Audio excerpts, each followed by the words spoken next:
What's up, guys? I've got an update from that PSA fiasco that I found myself involved in. That sounded a little bit worse than it might actually be. But I'm going to start off by talking about the resolution that came about as a result of this misgrading fiasco, how it was handled, what steps were taken along the way, and then I will end the video with like a reflection of like the pros and cons as a result, as far as I can tell them. So first, just in case you missed my recent video on this fiasco, I have been grading cards since early 2020. In my time of doing so, I have graded thousands of cards, which has resulted in generating a business that is completely based on grading and reselling cards. I've also graded an extensive amount of cards from my personal collection, some of which I still own or have sold, yada yada. So basically, I have an ample amount of grading experience, and I have even built a second business completely based on my ability to pre-grade as such. So I say all of that just to kind of like give credentials or give receipts. Like, if anything, making that type of video could have made me look bad, particularly if all of this had backfired, right? Nothing came of it. I would have just been complaining and been perceived as a whiner and maybe even incapable. Well, I reached out to Nat Turner because I sent off a 20 card submission at the $50 tier, which is the tier that I'm using right now. And it came back with a 30% gem rate on all modern Pokemon cards. And this is after a couple of like questionable submissions that were a mix of Pokemon and One Piece. And this was kind of just the straw that broke the camel's back, and it got me to reach out to Nat Turner, which I know some people have had success with. He responded within like 24 hours of me reaching out, so kudos to him. Not very many billionaire CEOs of companies would do that, so that is a plus. He referred me to a man by the name of Ryan Hodge, I believe, and so I'm just going to refer to him as Ryan because I don't want to continuously mispronounce his last name, so no disrespect there. But Ryan didn't get back to me at first. Instead, a CRC request or a CRC team member reached out to me, which is like their customer resolution center at PSA. And the individual messaging me from there acknowledged the fact that I communicated with Ryan and they were here to seek resolution. They said that they would have their head grader review all of the cards in the affected order mentioned, the 20 card order that I got a 30% gem rate on, for free. Obviously, no shipping back to them was involved in that order. They were also willing to take a look at some of the One Piece cards that I mentioned from a previous order. They were 2024 One Piece cards, which, for reference, if you throw a One Piece card in the middle of the road and you run over it with like a howitzer tank, it's going to still get a PSA 10 probably. So the fact that they were getting like 7s and 8s was questionable at best, so they're going to take a second look at those as soon as I ship them out and they're received. Now, regarding the 14 cards from that 20 card order that did not get Gem Mint 10s, they took a second look at all of those, and some amount of the grades changed. So out of those 14 cards, there were a total of 6 cards that had a change in grade after the PSA head grader took a second look at them, presumably. And I say second look because how PSA's operation has been described in the past is that they have a grader grade the cards, and then it is peer reviewed by a second grader, presumably a quote head grader. So this would be like, I guess, the second time that someone is looking at them a second time, right? So you see what I'm saying there? So anyways, as a result of that action, 6 cards got a change in grade. 2 of them were graded as PSA 8s, namely a Sylveon V from the Trainer Gallery in Brilliant Stars and a Charizard EX from Paldean Fates. They went from 8 to 9.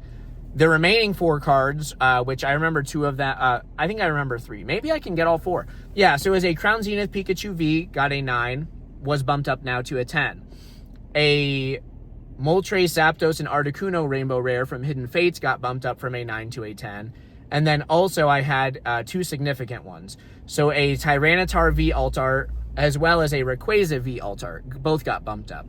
Now, the Tyranitar V is a tough grade in a 10 because centering is usually the issue. Like, typically, even if you get like a copy without whitening, it's going to have like some kind of asymmetric centering issue where it's kind of like, I've heard it referred to as being twisted. So if you look at the bottom border, by example, like the left side will be lower than the right side. So it's like tilted, okay? So that's often the case with Tyranitar Vs, and so I refrain from sending copies like that off. So fortunately, this time it was perceived to be a 10. And then the Rayquaza V centering can be an issue on those often as well. But sometimes you have to deal with like silvering issues in the hollow or in the foil on the front, or chipping, I guess it might be referred to as better. But anyways, so both of those cards were substantial PSA 10, substantial upgrades from 9 to 10 on those. And so that was nice.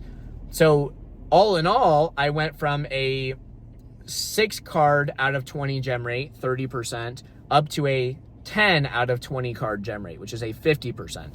And that's still not great. Like, that's not something that you would write home about.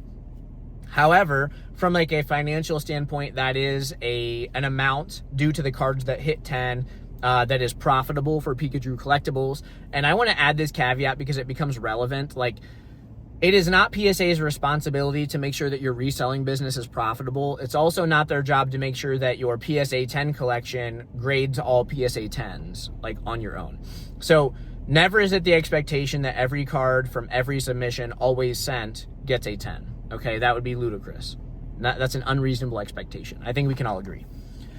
Well, I will say that in addition to the plus of higher ups at PSA being responsive and taking this issue seriously, it was also nice to see that there was some validation in the fact that like a decent amount of those grades did end up changing.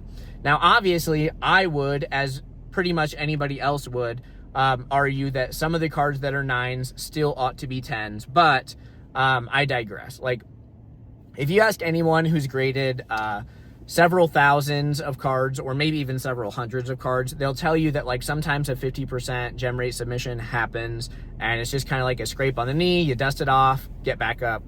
Not that big of a deal. So 50% gem rate is a little bit better than a 30% gem rate. It is nice that this is a, like, quote, profitable submission in that regard.